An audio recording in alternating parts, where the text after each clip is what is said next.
Oke, assalamualaikum warahmatullahi wabarakatuh. Kembali lagi dengan Fajar di sini. Eh, ini iseng-iseng aja sih sebenarnya. Kan udah lama banget nih nggak naik gunung. Eh, Terakhir gue naik gunung sebelum nikah. Kayaknya sih udah gantung karir ya kayaknya sekarang. Cuman buat eh, menghangatkan kenangan, menghangatkan kenangan. Buat mengenang perjalanan yang udah pernah gue lakuin ya, sekarang kita jalan-jalan virtual lagi pakai Google Earth. Nah, ini kita lagi di Bromo Tengger Semeru National Park alias Gunung Semeru. Gua kesini itu tahun 2014 sama temen berapa orang ya, 11 apa berapa gitu lupa lagi ya, 10 kalau nggak salah. Jadi Bromo Tengger Semeru itu masuk di wilayah Malang, perbatasan sih tapi gua nggak tahu sama kota-kota apa aja. Ini di sini. Tapi kalau kita mau yang familiar ketika mau ke ketika mau ke Semeru itu kita ke Malang. Nah, gua waktu itu sama teman-teman berangkat pakai kereta KRL ke stasiun Senen, terus dari stasiun Senen kita naik Matarmaja. Nah, kita di sini nih berhenti di stasiun Malang. Dari stasiun Malang ini kita nyewa angkot kalau nggak salah dulu tuh. Sewa angkot, terus kita harus ke Pasar Tumpang dulu. Nih, di sini Pasar Tumpang. Kenapa ke Pasar Tumpang dulu? Karena untuk ini kan di sini ini jalur pendakiannya ya. Jalur pendakiannya itu bermula di Ranupane. Nama desanya itu Ranupane. Cuman dari Malang kota ke Ranupane itu jalannya cukup terjal, jadi harus pakai jeep gitu guys. Nah dari Tumpang ini kita sewa jeep namanya Mbak Nur kalau nggak salah ya. Daerah sini rumahnya tepatnya gue lupa lagi. Kita dulu itu bayar jeep sekitar 500.000 buat satu satu kali berangkat. Apa PP ya, lupa lagi asli lupa lagi. Tapi yang pasti kita di sini kalau mau apa namanya nomor kontak Mbak Nurnya kayaknya temen gue masih nyimpen deh. Dari sini kita jalan. Oh iya, seingat gue nyampe di Malang itu pagi-pagi banget, sekitar jam 7 lah. Dari sini terus kita lanjut ke Pasar Tumpang. Dari Pasar Tumpang itu sekitar jam 12 ya, ya kurang lebih lah siang. Pokoknya perjalanan dari Pasar Tumpang ke Ranupane itu kurang lebih butuh waktu sampai 3 jam. Itu dulu karena jalannya masih jelek. Sekarang sih katanya udah bagus. Dulu tuh masih dari Tumpang ini sampai ke Jemplang. Ini bagus nih, udah bagus nih. Sampai ke Jemplang ini masih udah bagus. Cuman dari sininya nih, dari sini turunnya ini masih jelek. Ini kan jalurnya nih naik jeep nih ke lewat punggungan gitu. Nah di sini kita bisa lihat hamparan Gunung Bromo. Ini terkenalnya Bukit Teletubbies sih kalau misalkan lo datangnya pas perpindahan antara musim hujan ke musim kemarau atau sebaliknya, ini bagus banget nih masih hijau. Oh iya, perpindahan dari musim hujan ke musim kemarau. Kalau dari musim kemarau ke musim hujan itu kadang masih kuning gitu. Karena itu waktu itu gue kesini Desember, jadi eh, bagus, bagus banget gitu, hijau banget. Cuman karena Desember, jadi kehalang kabut dan awan hujan gitu. Kan musim hujan ya Desember. Nah, dari Jemplang sini kita lanjut lagi turun. Dari Jemplang ini kita lanjut lagi turun ke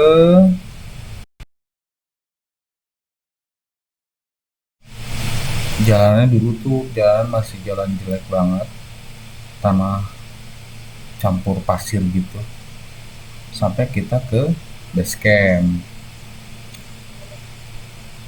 Ini danau Ranupane. Di sini nih resortnya. Kita daftar di sini.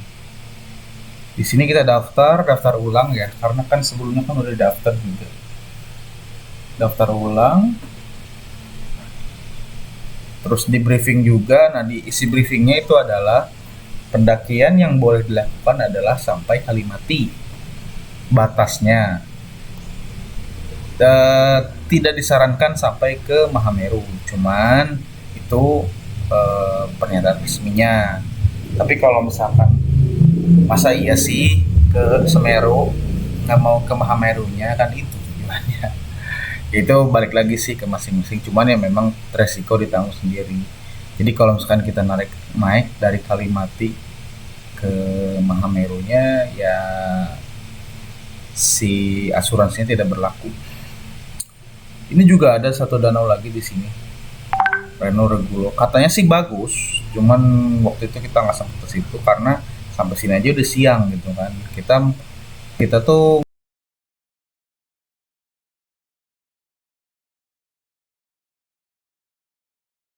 baru pertengahan jalan udah hujan waktu itu.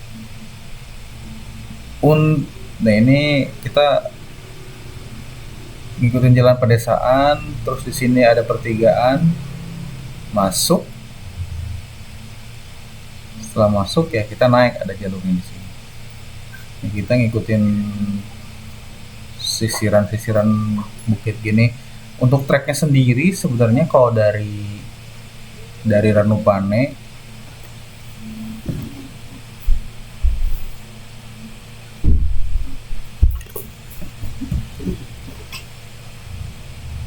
untuk treknya sendiri sebenarnya kalau misalkan dari Ranupane ini dibilang terjal nggak terlalu ya, ini kayak masih perbukitan gitu. Ini jalurnya nih, sempat ada kita kayak ngikutin punggungan, kadang di pinggiran bukit gitu.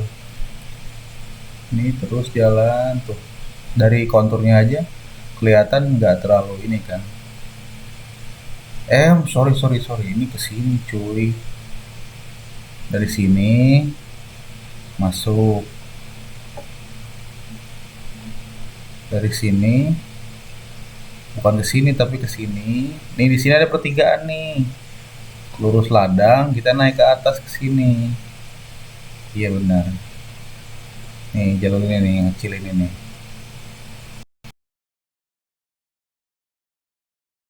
Kan ini di sampingnya gitu, jadi kanan kanan tebing, kiri jurang, tapi nggak terlalu dalam juga sih jurangnya, cuman memang harus tetap hati-hati. Ini ngikutin jalan. Ini kita turun ke lembahan terus naik dan tiba di pos 1. Pos 1 itu ada di punggungan gitu. Dari pos 1 kita lanjut lagi jalan tuh, kayak mengitari bukit aja gitu tuh, di pinggiran-pinggiran ya. Pos 2 ini di sini nih, kalau sekarang kayaknya banyak, setiap pos tuh ada tukang dagang istilahnya. Kalau lu ke Semeru itu nggak perlu bawa logistik juga bisa, cuman kan nggak asik ya, cuman mandelin. Dan itu harus ngerogoh kocek banyak banget. Semangka dulu tuh satu potong 5.000, nggak tahu sekarang. Coba aja hitung kalau misalkan ini ada 4 pos, satu potongnya 20.000, ya, ya gitu lah. Di sini ada yang longsor kalau nggak salah nih, antara pos 2 sama pos 3. Jadi di kita putar ada yang longsor tapi gue lupa lagi di mana. Pokoknya gitu deh. Konturnya tuh kita naik turun bukit, melintasi lembahan gitu. Ini di ini jembatan kayu, ini di lembahan nih. Terus kita naik lagi di pos 3, kita masih ngikutin pinggiran pinggiran eh, pinggiran bukit, dan akhirnya kita sampai di Danau Love. Danau Ranu Kumbolo ya, betulnya kayak Love. Nih, kalau dari atas masih kayak Love tuh, tuh. Yang sih. Nah, nah ini waktu itu sih kita udah kemalaman banget ya. Jadi perkiraan orang katanya 3 sampai 4 jam, cuman di pos 1 aja kita tuh udah malam waktu itu. Di pos 2 tuh udah malam, udah maghrib Pak. Pos 1 hujan, pos 2 malam. Waktu itu kita sampai, ini tuh gelap nih waktu kita nyampe tuh udah gelap banget gitu. Jadi nggak kelihatan cantiknya tuh, nggak kelihatan karena nyampe udah jam 8 atau jam 9 gitu ya. Nah, kita ngecamp di sini nih apa jam 10 malam waktu itu, pokoknya udah malam banget deh. Nah kita camp dulu pertama di sini nih, camp hari pertama kita camp di sini, besoknya kita lanjut ke, putar dulu sorry, ke lanjut ke pos selanjutnya. Di sini ada tanjakan cinta ya, dengan mitosnya ya, percaya atau enggak, tapi gue sih nggak ngelakuin ya, karena view dari itu mungkin ya yang godaan di situ. Jadi kalau misalkan udah naik nih sampai sini aja, kita tuh kalau misalkan lihat ke bawah ke sini tuh, wih, ajaib deh pokoknya. Nih, kalau kita di sini ngeliat ke bawah itu cakep banget nih pokoknya. Apalagi kalau cerah. Tapi ini lumayan sih tanjakannya. Jadi kayak kita naik ke punggungan terus turun lagi. Nah di sini ada hamparan hamparan padang ilalang yang namanya Oro-Oro Ombo. Aduh, agak lewat deh. Nih, jadi di sini itu kita bisa ambil dua jalur, turun ke tengah-tengah sini kan, ke tengah-tengah padang rumput ini, atau kita menyusuri pinggiran bukit gitu. Kalau gue sih dulu turun ke bawah ya, kayaknya asik aja gitu. Gue lupa lagi nama nama nama tanamannya itu apa. Cuman sih katanya itu termasuk tanaman hama juga sih. Jadi even lo mau cabut juga katanya sih nggak apa-apa katanya ya. Cuman gue nggak tahu lebih tepatnya lagi. Dan ini langganan kebakaran kalau misalkan lagi kemarau. Itu makanya tuh kan ini kan masih kuning-kuning ini kan. Cuman kalau misalkan lagi musim penghujan tuh sini bagus banget. Cukup panjang dari sini ke sini. Nah, ini kita waktu itu istirahat. Oh iya, dari sini tuh sekitar jam 10 siang berangkat sampai Cemoro Kandang tuh kalau nggak salah jam 1-an lah. Kita istirahat dulu di sini. Nah dari sini nih, ini lumayan nih. Nggak, ternyata kalau dilihat dari kontur ternyata lumayan nanjak juga gitu. Nih kan, konturnya tuh lumayan. Jadi di sini tuh panjang perasaan tuh.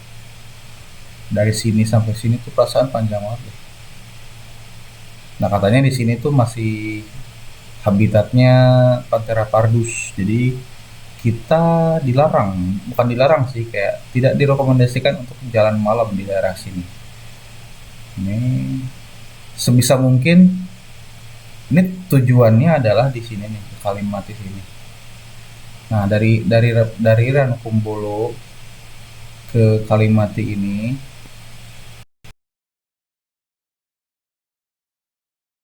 dari jam 10 sampai jam,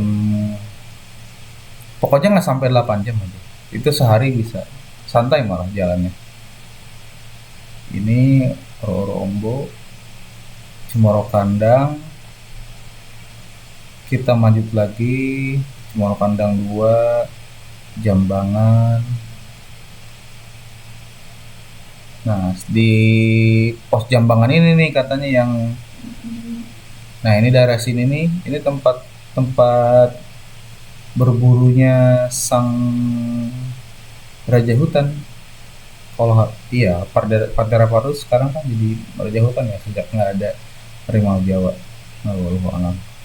Di sini nih katanya di daerah sini tuh katanya masih banyak nih harimau. Bukan harimau, sorry. Macan tutul Pantera Pardus. Ini di sini tuh sekitar jam jam 2 apa jam 3 gitu ya. Terus turun dari sini nggak jauh sih sampai kita ke Kalimati. Nah, di Kalimati inilah pos apa namanya, kita nginep sebelum summit attack. Dulu, zaman-zaman dulu itu kebanyakan pada di sini nih, pada nginepnya di Arthur.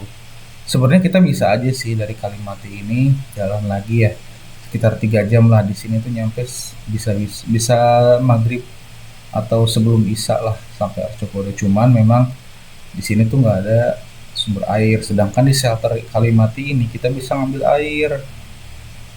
air ke yang namanya sumber mani. Kalau kita lihat kontur, seingat gue itu daerah sini nih, daerah sinilah, daerah-daerah cerukan ini nih.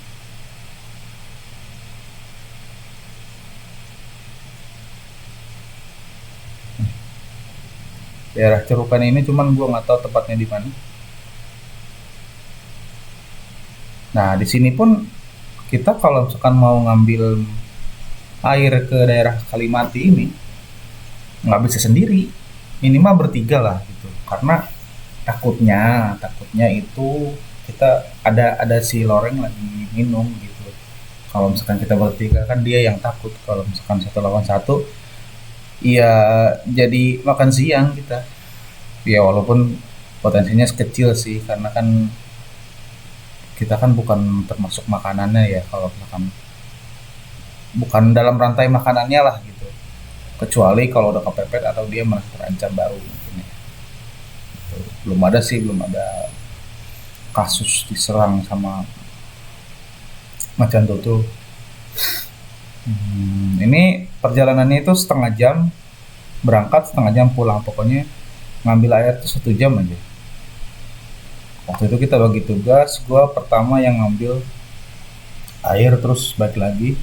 Nah, kita waktu itu pas nyampe sini langsung hujan lebat, seingat gue, jam 3. Nah, ke Kalimati pun katanya jangan lebih dari jam 3, jangan sore-sore, sorry, ke Sumber Mani itu jangan sore-sore, karena itu jam-jamnya mereka minum. Mungkin baru bangun tidur kali ya, bangun tidur terus sore-sore minum, terus malamnya dia nyari makan kan. Panthera pardus kan nokturnal juga, kalau nggak salah, so tahu aja gue.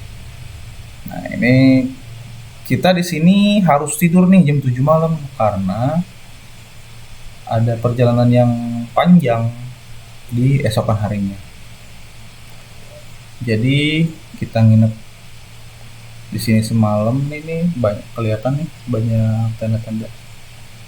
Di sini kita nginep, terus jam 11 malam kita bangun, siap-siap bawa makanan seadanya, terus nyemil juga seadanya kalau nggak salah waktu itu. Terus kita jalan nih, naik ke atas seingat gue di sini tuh jam 1 apa jam satuan lah, jam satuan lebih. Ini di sini ada satu orang nih yang nggak kuat, si Jaki kalau nggak salah. Dia katanya ngap gitu. Nah, salahnya adalah ketika kita di shelter Kalimati ini kan kita bawa oksigen dari Jakarta, dari Depok. Tapi pas lagi summit kita nggak bawa, lupaan gitu, nggak lupaan di mana nyimpennya juga. Nah, akhirnya ya dengan berat hati si Jaki ini turun sendiri. Kita lanjut naik. Pokoknya ini lumayan terjal banget ini. Bukan lumayan lagi sih, emang lumayan. Kita kalau diem aja itu merosot gitu. Seinget gua sampai di puncak itu jam 8 pagi. Berangkat jam 11 malam, nyampe jam 8 pagi. Nah, jam 8 pagi pun itu udah mepet banget sebenarnya karena jam 10 tuh katanya udah harus turun. Si arah angin dari entah dari mana pokoknya itu bisa berpotensi membawa gas beracun ke daerah puncak sini dari Jonggring Saloka. Ini kan nama kawahnya Jonggring Saloka nih. Ini yang kemarin erupsi ya, bukan erupsi sebenarnya, dia gugur dia. Ini gugur ke bawah. Ini berpotensi anginnya berbalik. Nah, kalau siang-siang tuh berpotensi membawa gas beracun gitu. Yang dulu pernah kejadian sama almarhum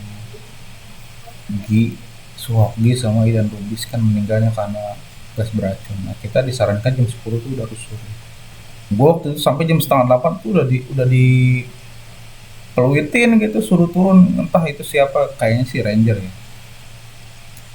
Oke lah, akhirnya kita turun.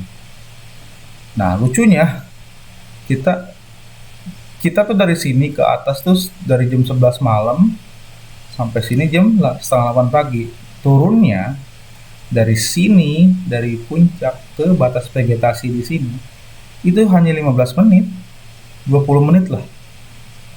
Cepat banget. Nggak kayak naiknya itu bisa sampai 5 jam. Pokoknya kita cepet aja. Nyampe bawah ini sekitar jam 9 dengan cuaca hujan waktu itu. Oh iya, sepanjang perjalanan kita sering banget kena hujan, kayaknya sepanjang perjalanan hujan. Nah, daerah sini katanya ada tuh, entah daerah sini gitu, yang Arcopodo. Arcopodo itu kan artinya dua arca ya, arca kembar. Nah, ternyata ada memang arcanya, bener-bener ada, kecil gitu, ada. Sempat dari tim Kompas yang ngeliput gitu. Cuman memang tempatnya dirahasiakan gitu. Ya, itu kan ini ya, tempat ada beribadahnya orang Tengger gitu, kita hormati aja. Cuman memang entah daerah sini itu memang ada gitu, dua arca itu. Lanjut kita turun. Setelah turun kita istirahat, tidur karena kurang tidur semalaman kan. Berangkat lagi itu agak sore sih sebenarnya. Harusnya kan jam 2 tuh udah jalan lagi ke Kalimantan, ke Ranukumbolo. Cuman waktu itu karena hujan juga, akhirnya kita baru berangkat tuh jam setengah 4 sore. Yang pada akhirnya adalah sampai Ranukumbolo lagi itu jam malam banget, jam 10 malam kalau nggak salah. Kita nginep lagi di sini semalam, besok pagi jam 10 kita pulang. Dan sepanjang perjalanan pulang kita kehujanan dong. Dan sampailah di resort Ranupane, terus dijemput sama Cip lagi. Terus lanjut kita pulang ke bawah ke di mana ya?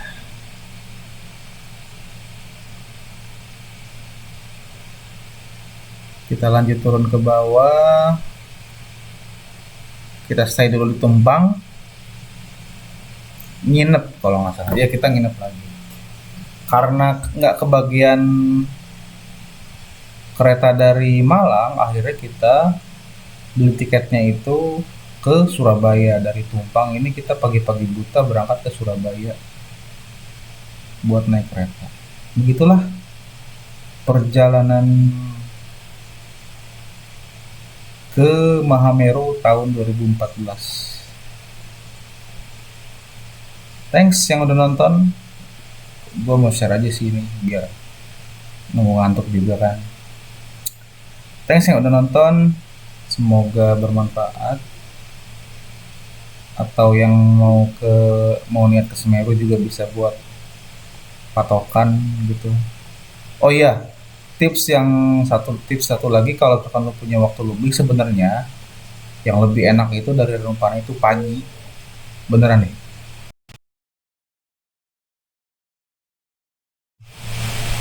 Nginep semalam di sini, nah besoknya itu lu jos nih, set, dari Renupane ke Ranukumbolo.